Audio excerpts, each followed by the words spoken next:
Ini adalah soalan kuantitatif 6.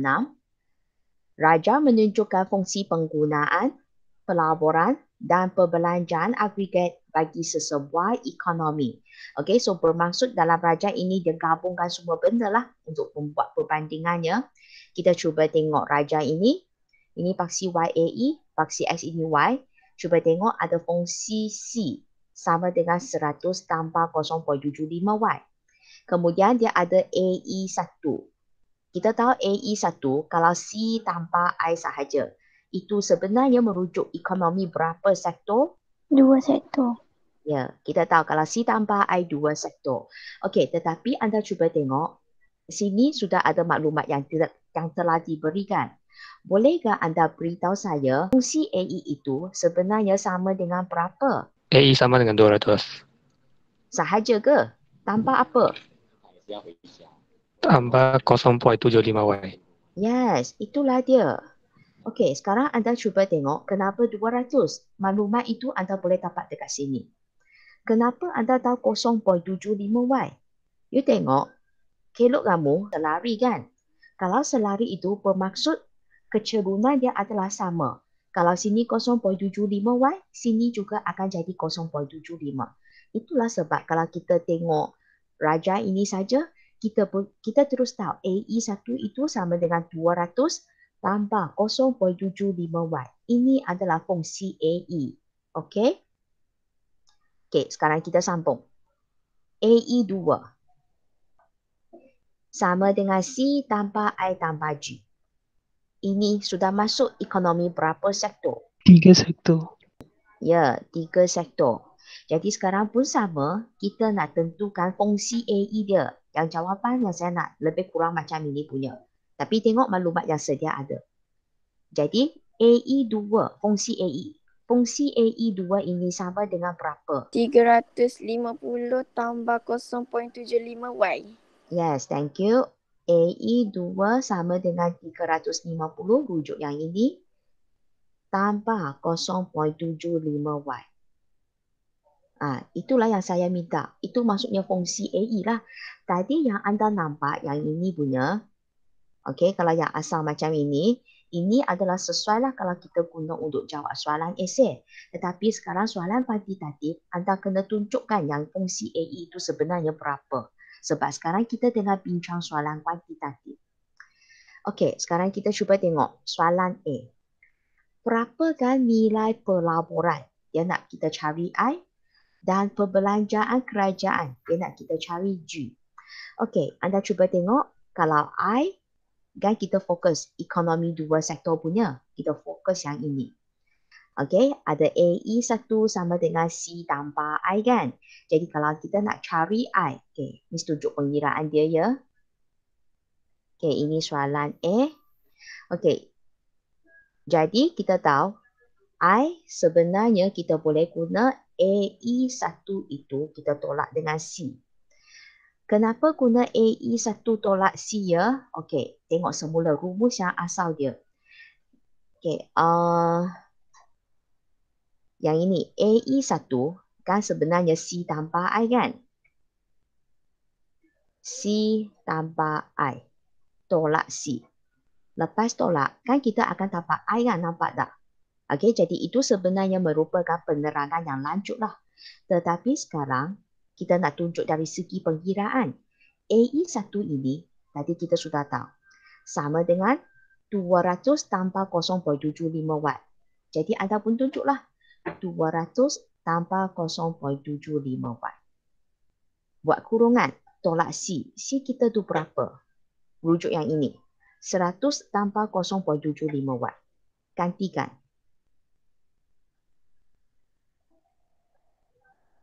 Buat kurungan juga. Okey, sebab ini adalah fungsi C, ini adalah fungsi AE. Kemudian lepas kita tolak, barulah kita dapat I yang ini. Okey, jadi sekarang kita pun selesaikan tengok. 0.75Y, kita tolak 0.75Y. Negatif, positif, negatif kan? Tak ada dah. So, tinggal 200 tolak 100. Jadi jawapan anda akan dapat RM100 juta. Itu cara dia untuk dapatkan I. Sebab kita perlu sediakan rumus pengiraan dan juga jawapan. Okey, soalan yang seterusnya pun sama. Kita akan tengok dari segi perbelanjaan kerajaan. Jadi cara dia, saya nak anda ikut cara yang sedemikian. Maksudnya G sama dengan apa tolak apa. Oh, A2 tolak A1. Okey, jadi kita pun tulis AE2 tolak dengan AE1. Anda sepatutnya tunjuk macam ini. Jadi sekarang kita pun keluarkan fungsi AE2 yang tadi anda sudah dapat itu. Okey, anda boleh nampak AE2, C tanpa I tanpa G. Kita tolak C tanpa I. Memang nanti kita boleh dapat G punya. Tapi sekarang kita tunjukkan pengiraannya. 350 tanpa 0.75 watt.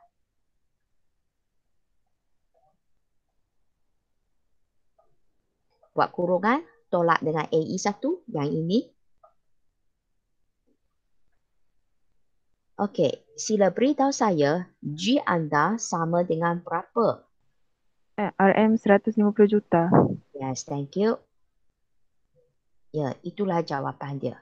Jadi ingat apabila anda tengah menjawab soalan kuantitatif, pastikan ada rumus. Inilah dia. Pengiraan inilah dia dan jawapan. Okey, untuk rumus anda, jikalau anda dapat tunjuk yang ini pun sudah okey dah yang ini. Yang ini tak tunjuk pun tak apa sebab tadi Miss setakat nak terangkan kepada anda supaya anda boleh nampak kenapa kita kata boleh cari I punya. Okey, itu adalah untuk soalan A. Okey, kita sambung soalan B.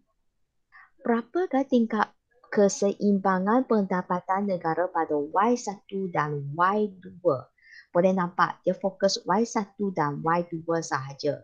Dan dia juga kata ini adalah keseimbangan pendapatan negara. Bermaksud ini adalah keseimbangan I1, yang ini adalah I2. Cuma yang Miss nak tekankan, ingat titik ini, kalau ini ini bukan keseimbangan. Okey, sebab kita kata keseimbangan dicapai apabila AS sama dengan AE. Itu keseimbangan pendapatan negara. Anda cuba tengok fungsi ini. Ini fungsi apa? C. Kalau sama dengan C, itu bukan keseimbangan. Titik ini hanya menunjukkan Y sama dengan C sahaja. Okey Jadi itulah sebab soalan dia minta keseimbangan pendapatan negara Y1 dan Y2 sahaja. Okey, kita sambung untuk pengiraan soalan B. Ini melalui pendekatan AEAS kan? Jadi untuk soalan B ini, kita pun tulislah AS sama dengan AE1. Dan AE1 ini, okey kita cuba tengok AS kan kita kata sama dengan Y kan? Dan Y yang kita tengah cari ini adalah Y1. Okey, jadi anda pun tulis Y1 sama dengan AE1. Kalau AE1 itu kita akan masukkan fungsi dia. Fungsi AE itu, yang ini. Kan tadi kita sudah tunjukkan kan? 200 tanpa 0.75 watt.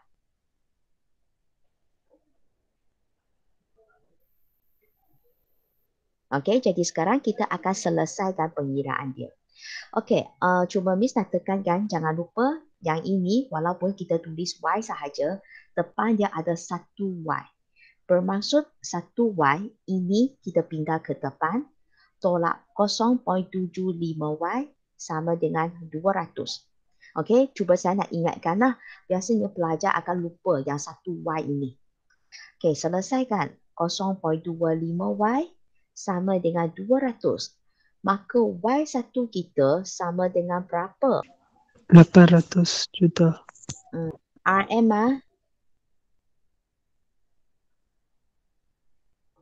Okey, inilah jawapan dia.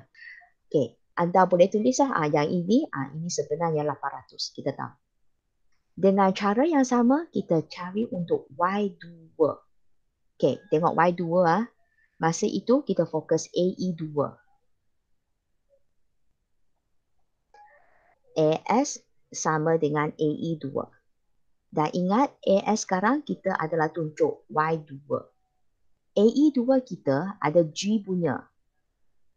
350 tambah 0.75Y.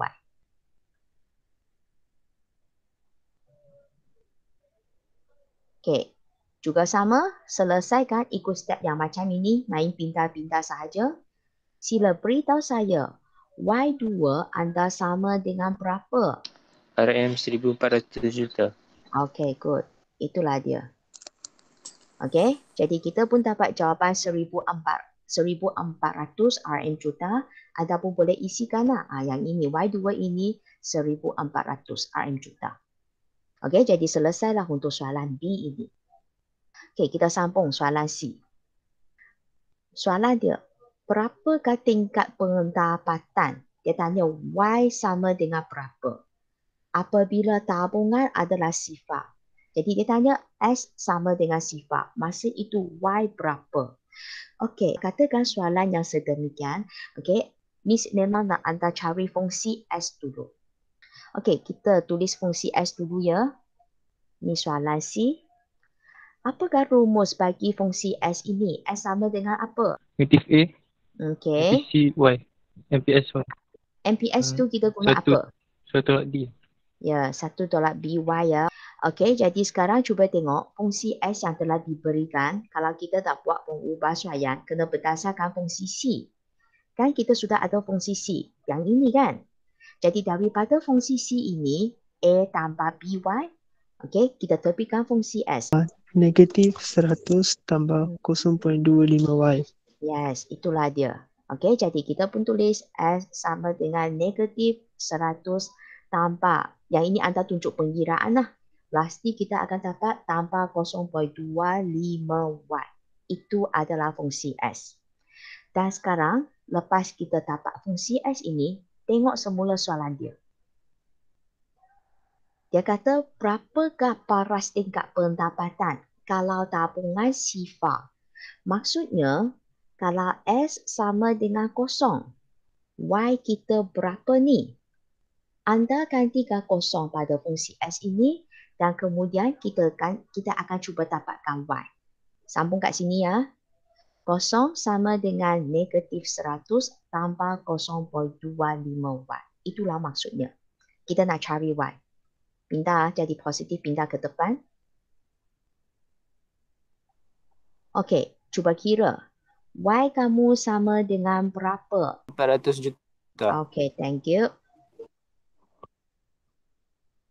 Ya, itulah jawapan dia. Okey, jadi ingatlah sebab setiap kali pelajar akan confuse. Dia tak pasti, tabungan sifar Y berapa? Kalau soalan macam ini, ingat anda cuba dapatkan fungsi tabungan dulu. Okey, jadi itu adalah perbincangan lah bagi soalan 6 bahagian ABC. Kita bukan saja ada bahagian yang pertama, kita ada satu bahagian lagi kan? Okey. Yang bahagian kedua itu berkaitan dengan suntikan bocoran yang ini. Okey, sekarang kita tengok raja ini. Raja menunjukkan fungsi tabungan, pelaburan dan perbelanjaan kerajaan bagi negara A. Okey, anda kena beza betul-betul mana satu suntikan, mana satu bocoran. Ingat, W sama dengan J. Okey, so W dia bocoran. Mana satu bocoran? Sendiri fikirkan. J, injection, suntikan. Mana satu suntikan? Cuba fikirkan. Dan ada yang berkaitan dengan ekonomi 2 sektor, ada yang berkaitan dengan ekonomi 3 sektor. Dia campur-campur. Okey? Sekarang kita cuba tengok soalan dia. A. Andaikan MPC sama dengan 0.8. Nyatakan fungsi tabungan. Sekali lagi, nak rumus ataupun fungsi tabungan. Apakah fungsi tabungan dia, rumus dia? Negatif A tambah dalam kurungan 1 tolak B. 1 tolak B Y. Okey. Sekarang kita cuba tengok. 1 tolak B ini sebenarnya sama dengan apa? MPS. Okey. Jadi sekarang kita kena cari MPS dululah. Okey, itulah sebab tengok ini dia sudah bagi MPC sama dengan 0.8. Jadi kalau saya nak cari MPS, apakah rumus yang sesuai digunakan? 1 tolak MPC. Yes, okey. MPS sama dengan 1 tolak MPC. Kita gantikan MPC kita 0.8 kan? Yang ini. Gantikan je dan selesaikan. Kita akan dapat MPS sama dengan 0.2. Which means nilai dekat sini dia adalah 0.2. Okey, tetapi kita nak cari negatif A ini. Macam mana nak cari? Kita fokus fungsi S kita. Okey, tengok kelok ini ya. Okey, kita kena cari satu titik. Okey, di sepanjang fungsi S ini. Okey, supaya kita boleh gantikan lah. Nilai S tu berapa, nilai Y tu berapa. Sebab yang ini MPS kita sudah ada kan. Jadi sekarang, saya nak tanya, S dan Y kita sepatutnya ambil nilai yang mana satu yang paling sesuai. Negatif 80 tu kan. Okey, sekarang saya nak tanya, negatif 80 ini memang boleh diambil. Tapi ini adalah S ke Y? S. Yes, S. Okey, S sama dengan negatif 80. Dan sekarang saya nak tanya, kalau S sama dengan negatif 80, pada masa itu Y berapa ya? Sifar. Ya, sifar. Bermaksud sekarang anda akan gantikan S sama dengan negatif 80, Y sama dengan sifar. Negatif 80, ini A, tambah 1 tolak B, MPS. Yang ini 0.2. Y kita gantikan sifar. Dan lastly, ini ya ketinggal negatif A. Lastly, negatif A kita sama dengan negatif 80. Okey, jangan anda kata, oh miss, ini saya terus nampak negatif A. Memang negatif 80. Tetapi ingat, anda sekarang tengah jawab soalan kuantitatif. Anda kena tunjuk pengkiraan dia. Jadi sila buktikan yang ini. Okey, oleh itu, S sama dengan apakah fungsi gabungan ini ya? Negatif 80. Tambah? 0.2Y. Okey, thank you.